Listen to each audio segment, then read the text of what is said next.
क्या हाल है बालकों के? चलो पढ़ते हैं केमिस्ट्री।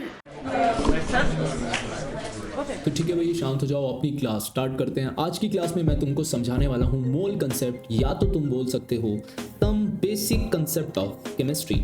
इतना तो कर सकते हो कि जितने क्वेश्चन डिजाइन हो सकते हैं, मोस्ट प्रोबेबल क्वेश्चन, मतलब कि ये है भाई एडीसी का क्वेश्चन बैंक। तो यहाँ पे आपको हर एक तरह का क्वेश्चन मिल जाएगा। आपको थोड़ा बहुत आना चाहिए, नहीं मैं आपको बिल्कुल जीरो से समझाऊंगा, बट थ्योरी क्लास नहीं है, डायरेक्ट क्वेश्चन, मतलब कि क्वेश्चन हम रीड कर रहे होंगे और जितनी भी कंसेप्ट उसमें लगेंगे वो मैं तुमको साथ के साथ समझाता हुआ चलूंगा। बात समझ में आई? लेक्चर नंबर 2 होने वाला है, लेक्चर नंबर 1 हो चुका है, नहीं देखा तो जाके देख लो। हमने सब कुछ लास्ट लेक्चर में सीखा था। ऊपर आई बटन में लिंक आपको मिल जाएगा, पहले जाओ वो लेक्चर नंबर 1 देख के आओ। लेक्चर नंबर 2 से अगर तुम स्टार्ट कर रहे हो तो बिल्कुल गलत है, ये उसकी कंटिन्यूएशन में रहने वाला है। देखो हमने बहुत सारे क्वेश्चंस कर लिए थे, तो आज के क्वेश्चन देखो हमारे स्टार्ट हो रहे हैं कुछ यहां से।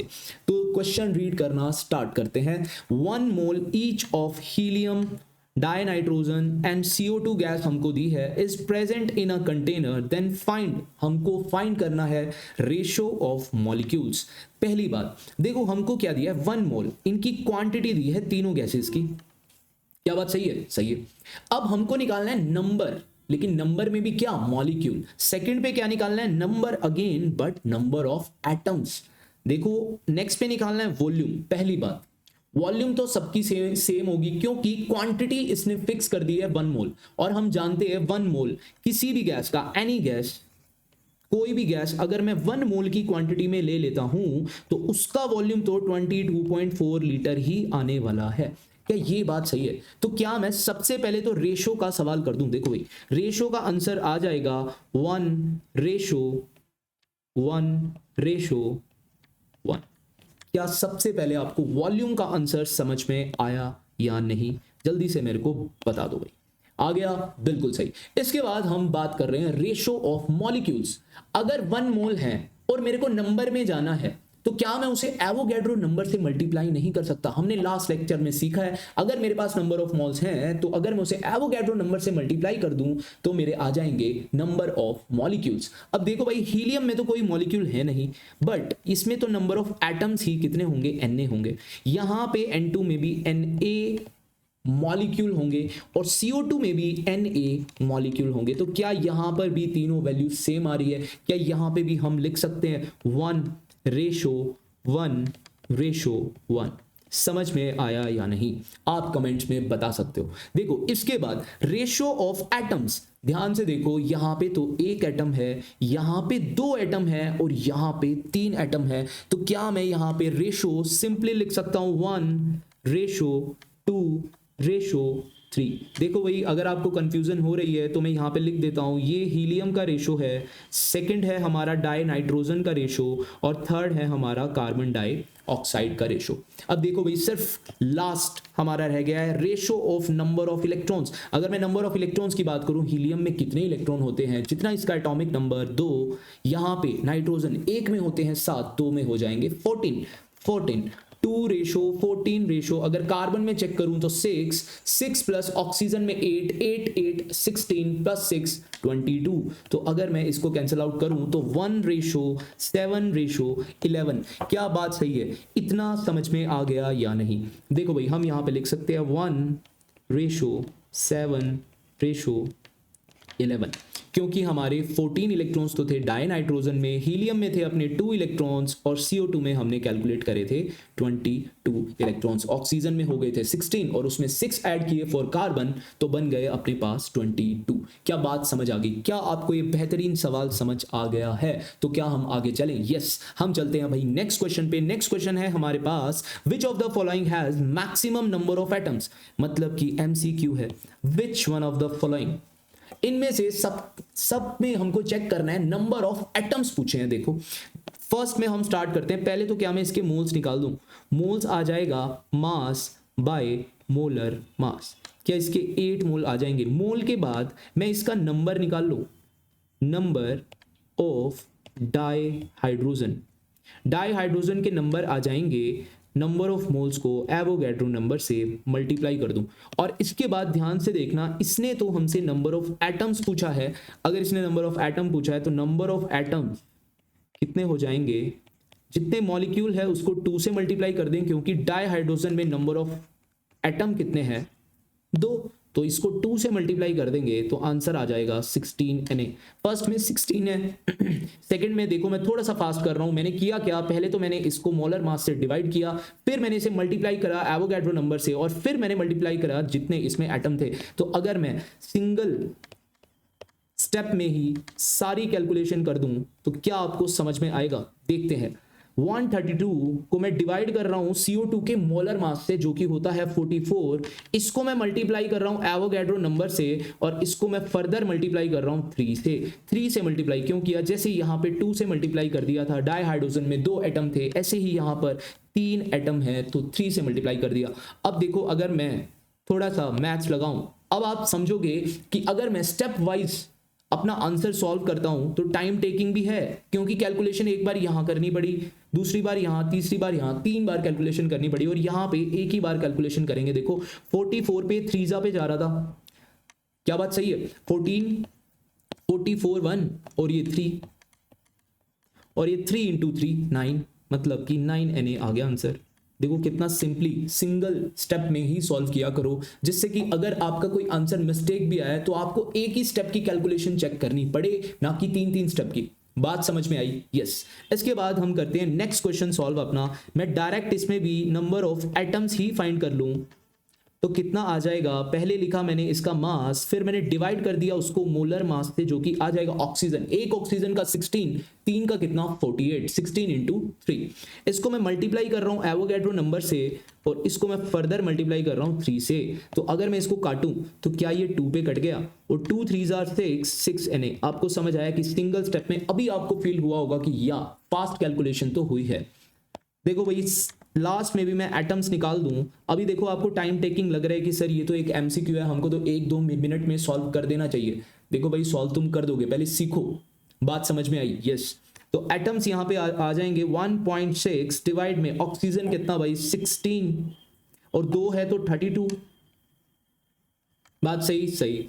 अब इसके बाद Na से मैं कर रहा हूं मल्टीप्लाई, और 2 से फर्दर कर रहा हूं इसको मल्टीप्लाई, तो क्या आ जाएगा आंसर, देखो 16 2 32, मतलब कि ये कंप्लीट कैंसिल हो जाएगा 32 से, लेकिन ऊपर क्या बच जाएगा 0.1।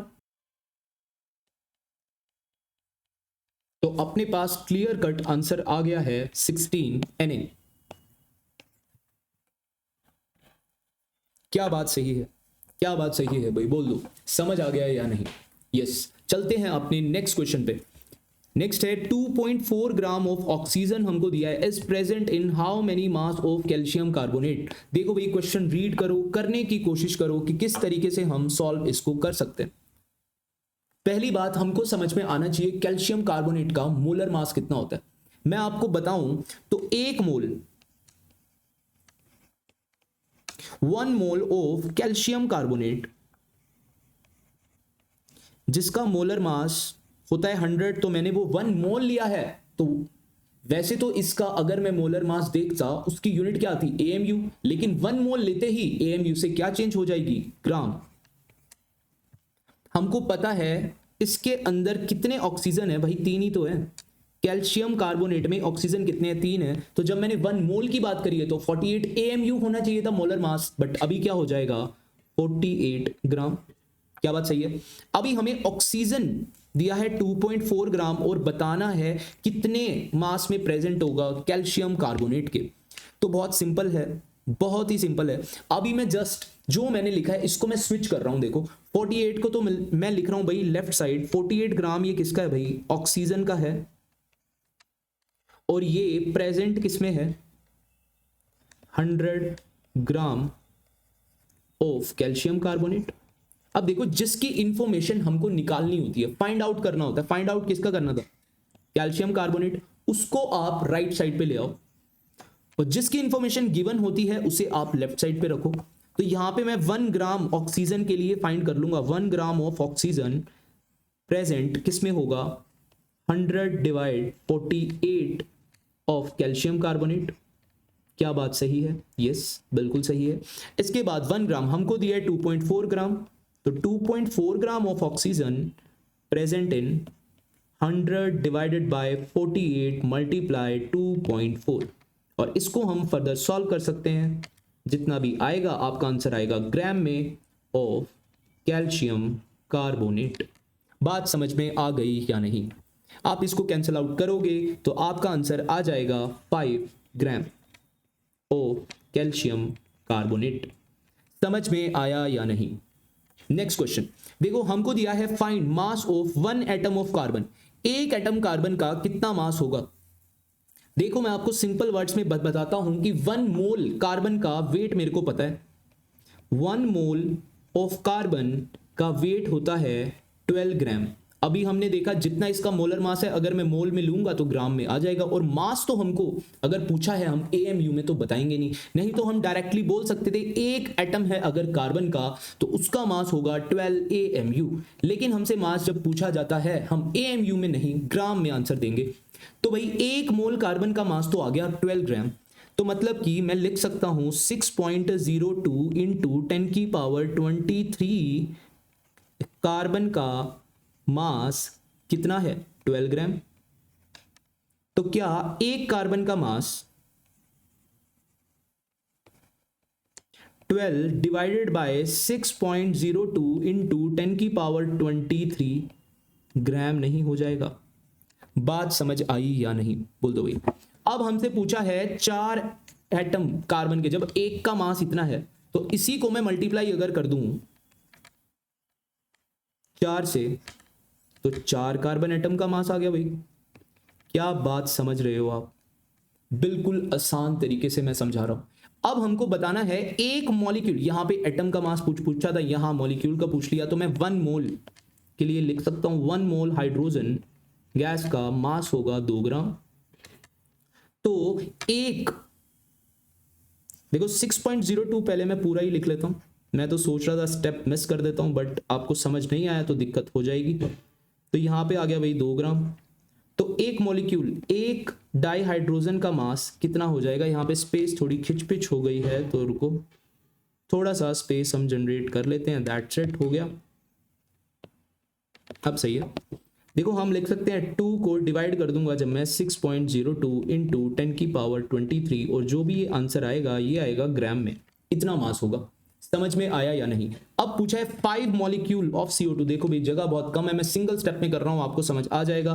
पहले तो हमको लिखना है इसका molar mass. Molar mass CO2 का होता है 44। उसको मैंने मल्टीप्लाई कर दिया 5 से, क्योंकि 5 मॉलिक्यूल के बारे में पूछा है, और इसको डिवाइड कर दिया एवोगैड्रो नंबर से। आपको स्टेप वाइज भी करना आता है, अभी मैंने डायरेक्टली कर दिया, और इतना ग्राम आ जाएगा। ठीक है, आप समझ चुके हो शायद। चलते हैं नेक्स्ट क्वेश्चन पे। Calculate average mass. हमको क्लोरीन 35, देखो ये दोनों आइसोटॉप्स दिए हैं, क्लोरीन 35 एंड क्लोरीन 37। ये आइसोटॉप्स दिए हैं, और आइसोटॉप का हमसे एवरेज मोलर मास पूछा है। हमको बताया है कि क्लोरीन 35 तो प्रेजेंट है 75% और क्लोरीन 37 प्रेजेंट है 25%। इन दोनों का मिक्सचर है, तो हमको बताना है कि एवरेज मोलर मास कितना होगा।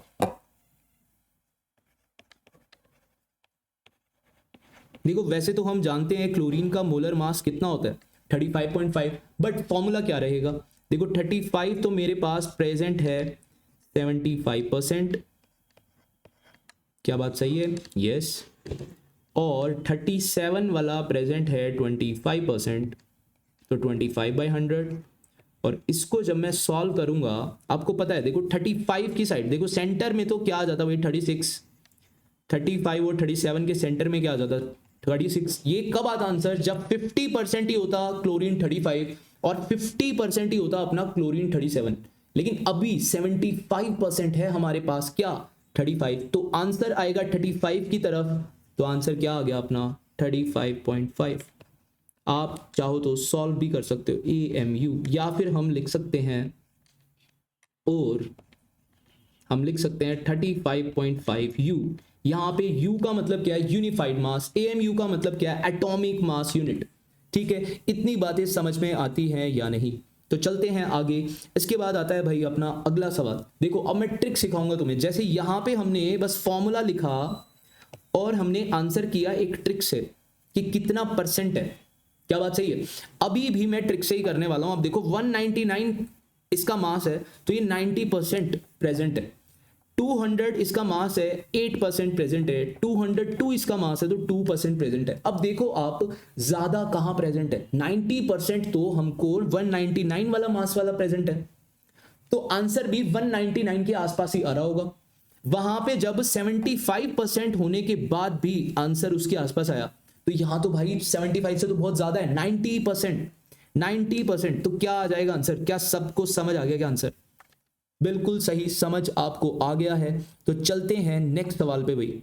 बहुत शानदार शानदार सवाल हम कर रहे हैं, बहुत शानदार शानदार सवाल। यस, तो चलते हैं इसके बाद अपने नेक्स्ट सवाल पे। सवाल कुछ ऐसा है, हमको रिएक्टेंट दिया है कैल्शियम कार्बोनेट, कैल्शियम ऑक्साइड और कार्बन डाइऑक्साइड में ये ब्रेक हो रहा है, डीकंपोज हो रहा है जब मैं इसको हीट करता हूं। तो इसने पूछा है कि 50 ग्राम जब मैंने अपना रिएक्टेंट लिया, दो प्रोडक्ट मेरे को मिले, एक का मास है 28 ग्राम तो दूसरे का मास क्या होगा? मैंने बोला 22 ग्राम।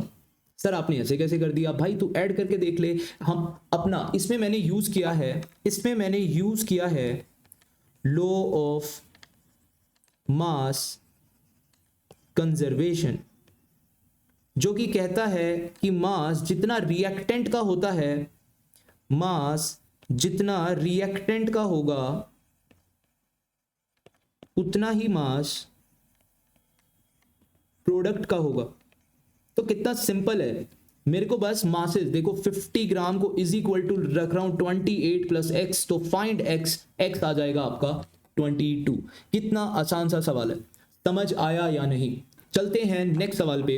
विच of the following prove law of multiple proportion? Multiple proportion क्या कहता है? देखो तुम्हें एक एग्जांपल बताता हूं, जैसे कि यहां लिखा है वोटर वोटर, तो ये तो नहीं करता फॉलो। अगर यहां पे H2O2 लिखा होता तो ये आंसर हो सकता था।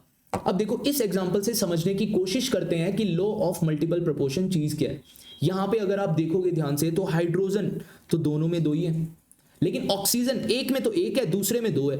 मतलब कि लॉ ऑफ मल्टीपल प्रोपोर्शन कहता है कि एक को तो कर दो सेम और दूसरे को कर देंगे हम कंपेयर। जैसे कि यहां पे हाइड्रोजन को तो रखा हमने सेम क्योंकि हाइड्रोजन दोनों में दो ही हैं, और हमने ऑक्सीजन को कर दिया कंपेयर, मतलब कि 1:2 से यहां पे ऑक्सीजन है। तो इसको कहते हैं भाई लॉ ऑफ मल्टीपल प्रोपोर्शन। बहुत सिंपल सा है। देखो यहां पे तो number of atoms he different हो गए, यहां पे H2 है, यहां पे सल्फर है, यहां पे तो ऑक्सीजन है और यहां पे ऑक्सीजन है ही नहीं, तो ये तो आंसर हो ही नहीं सकता। बात समझ में आई? ठीक है भाई। नेक्स्ट में तो अपना पूरा कंपाउंड ही अलग है, बस कार्बन कार्बन कॉमन है, यहां Cl4 है और यहां हाइड्रोजन 4 है, तो यहां पे एटम ही डिफरेंट है, तो नहीं होगा क्योंकि हमको एक को करना है सेम, दूसरे को करना है कंपेयर। अब अगर मैंने कार्बन को सेम रख भी दिया तो इनको क्या कंपेयर करूंगा, रेशियो कैसे लिखूंगा जब ये दोनों डिफरेंट ही है? बात समझ में आई या नहीं? यस। इसके बाद है वोटर वोटर, दोनों सेम है, तो मैं तो पूरे को ही कर रहा हूं सेम, तो मैं किसको करूंगा भला कंपेयर? बात आई समझ में? समझ में आ गई। तो ये भी आंसर अपना नहीं होगा। इसके बाद है N2ONO। सर ना तो इसमें नाइट्रोजन ऑक्सीजन सेम है, तो नाइट्रोजन को कर दूं क्या कंपेयर? कितना इजीली हमने ये सवाल कर लिया, तो इसका आंसर होगा टी। इसके बाद चलते हैं नेक्स्ट सवाल पे। विच of the following does not follow law of multiple proportion? देखो यहां पे WOF का मतलब क्या है? विच ऑफ द फॉलोइंग। ओके, ये शॉर्ट फॉर्म मैं यूज कर रहा हूं। देखो एक को कर दूं मैं सेम, दूसरे को कर दूं मैं कंपेयर। यहां पे Cl2, यहां पे 4, रेशो क्या आ गया? 1:2। समझ में आया? ये तो भाई फॉलो कर रहा है, तो एक को सेम दूसरे को कंपेयर, ये तो फॉलो कर रहा है लॉ ऑफ मल्टीपल प्रोपोर्शन।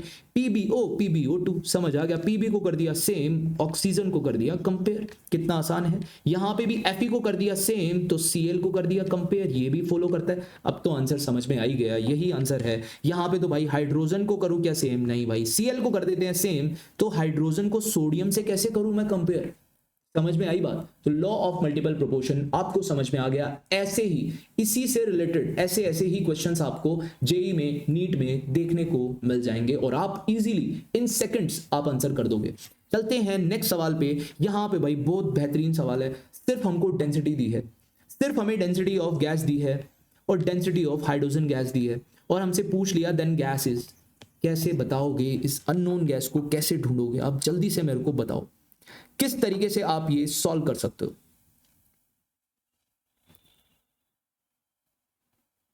क्या सॉल्व करना स्टार्ट करें? ओके, हम स्टार्ट करते हैं। देखो ये क्वेश्चन मैं सॉल्व करने वाला हूं बाय यूजिंग वेपर डेंसिटी। भाई अगले कुछ सवाल हमारे वेपर डेंसिटी से रिलेटेड ही होने वाले हैं। वेपर डेंसिटी से सवाल बहुत बार आता है, very very very important concept. ठीक, हम स्टार्ट कर रहे हैं वेपर डेंसिटी के क्वेश्चन सीरीज। देखो, हमको दिया है density of gas, density of hydrogen gas. पहली बात मैं आपको बताता हूं वेपर डेंसिटी का फॉर्मूला। दो फॉर्मूले होते हैं, ये दो ही यूज करेंगे। यहां पे फर्स्ट फॉर्मूला मैं यूज कर रहा हूं density of gas with respect to density of hydrogen, आ जाता है वेपर डेंसिटी। जब मैं किसी की density with respect to hydrogen gas measure कर लेता हूं तो वो वेपर डेंसिटी हो जाता है। तो देखो, डेंसिटी ऑफ गैस भी हमको दी है, डेंसिटी ऑफ हाइड्रोजन भी हमको दी है। तो जस्ट मैं इसको फॉर्मूले में पुट करता हूं, तो 3.6 इंटू 10 की पावर -3 को मैं डिवाइड कर रहा हूं 9 इंटू 10 की पावर -5। तो क्या आंसर आ जाएगा मेरे भाई, बता दो जल्दी से, जल्दी से कर दो। 40, यस। तो इसके बाद एक और फॉर्मूला मैं वेपर डेंसिटी का यूज कर रहा हूं। मैंने स्टार्टिंग में अभी आपको बताया था कि मैं दो फॉर्मूले यहां पे यूज करने वाला हूं। Vapour density is equal to molar mass divided to, या फिर मैं इस फॉर्मूले को बोल सकता हूं molar mass is equal to vapour density into 2। अब देखो, ये ना बहुत कंफ्यूजन होती है यहां पे कि ना बच्चे, ये फॉर्मूला दिखने में तो बहुत क्यूट है, समझ भी आ जाएगा और आप क्वेश्चन भी कर दोगे, लेकिन ना एग्जाम टाइम में कंफ्यूजन होगी कि सर वेपर डेंसिटी में था डिवाइड बाय 2 या मोलर मास में था डिवाइड बाय 2। तो ये याद रखना है कि मोलर मास से हमेशा छोटी होती है वेपर डेंसिटी।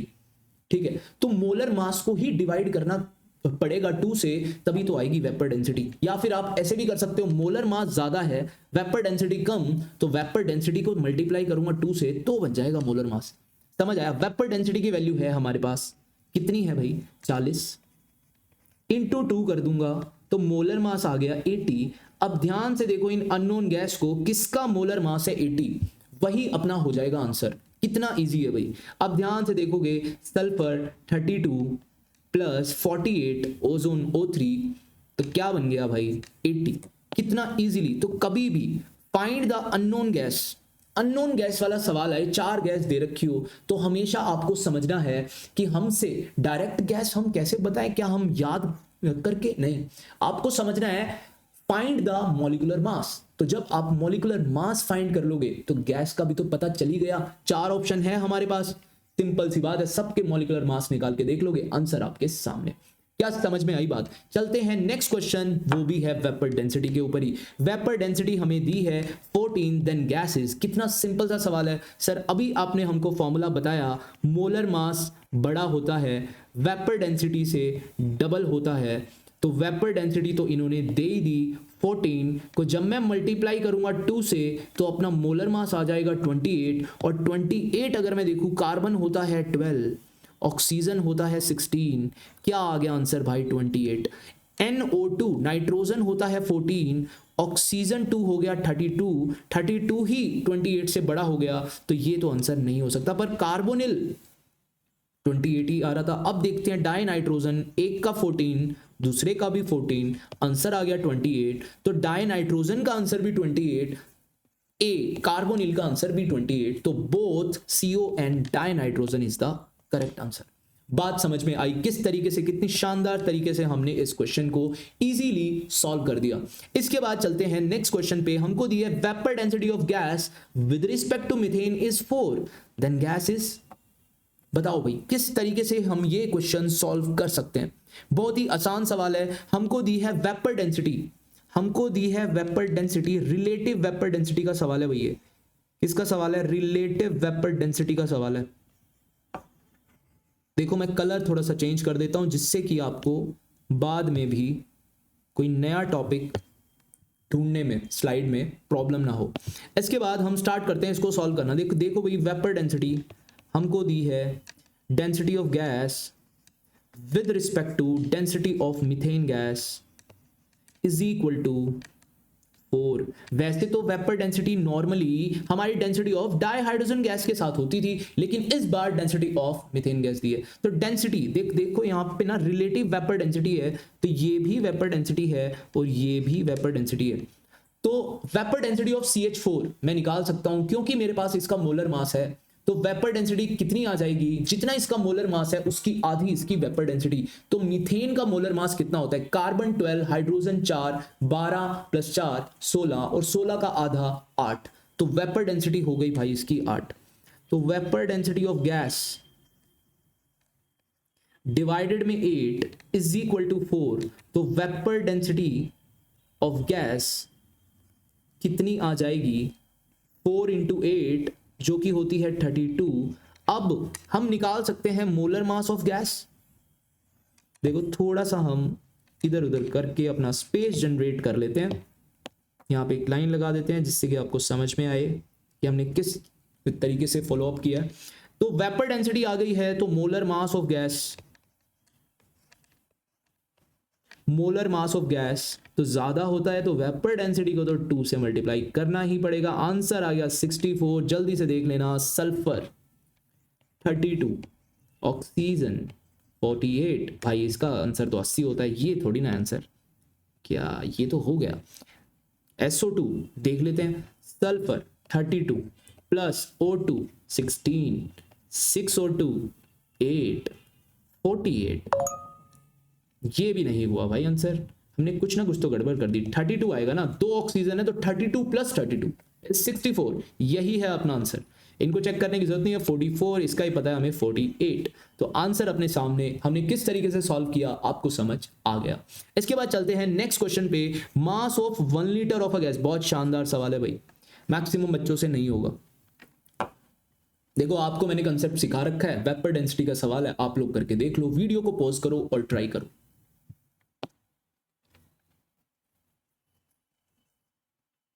हो गया ट्राई, नहीं हुआ, चलो अब समझते हैं।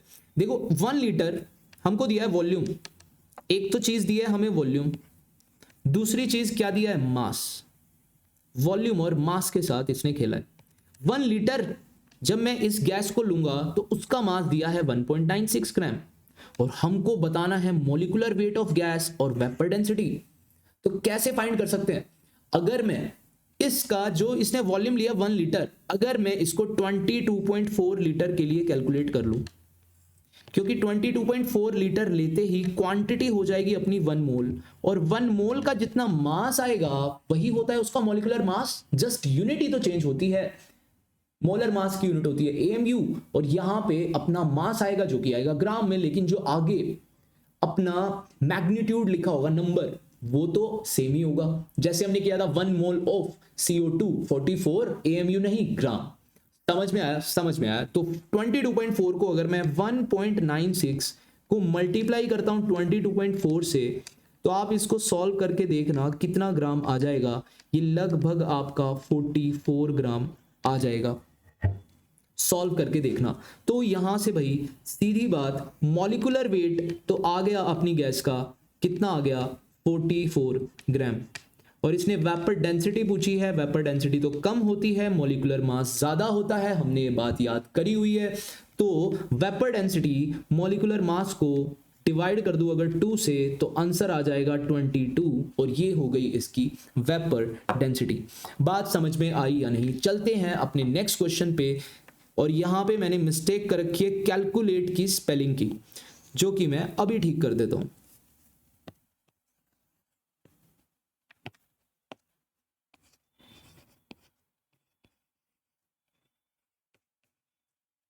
तो कैलकुलेट करना है हमें मास percent of calcium carbon and oxygen in calcium carbonate. तो सबसे पहले देखो, मैं मास कंपोजिशन, मास परसेंटेज का क्वेश्चन है, सॉरी परसेंटेज कंपोजिशन का क्वेश्चन है, ठीक है। मैं यहां पे लिख भी देता हूं, हमारा ये परसेंटेज कंपोजिशन का सवाल है।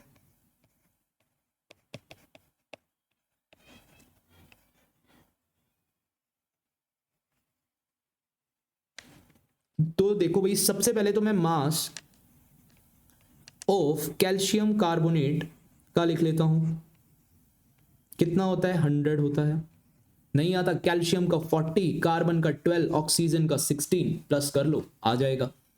अब देखो मेरे को मास कैल्शियम का भी पता है, कार्बन का भी पता है, ऑक्सीजन का भी पता है, तो इनका मास डिवाइड में टोटल मास इनटू में 100 आ गई इनकी परसेंटेज। तो पहला मैं मास परसेंट